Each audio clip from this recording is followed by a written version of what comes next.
In today's video, I'm going to teach you how to embed PDF file in Outlook email body. If you've ever sent a PDF as an attachment and wished your recipients could see the first page right inside the message, this walkthrough is for you. We'll start with the classic Outlook desktop app on Windows. Then I'll show you the best alternative in Outlook on the web. In the classic Outlook desktop app, you'll be adding the PDF as an object so it appears in the body.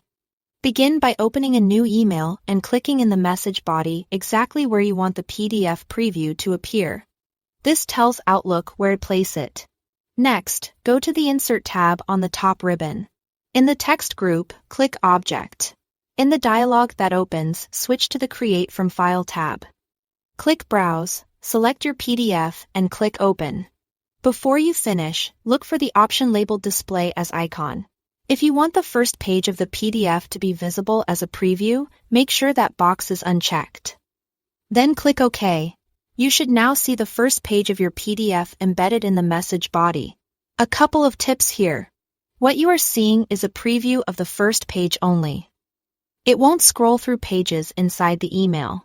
If the PDF is large, consider whether a preview makes sense or if a link is better, as large embedded content can make emails heavier. Also, some recipients' mail apps may render embedded objects differently. If someone can't see the preview, they will still receive it as an attachment. If you only see an icon after inserting, it usually means Display as icon was left checked. Remove it and reinsert with that box unchecked. Now, for Outlook on the web, there isn't an object tool, so you can't embed a PDF directly into the body in the same way. The best approach here is to use a cloud link.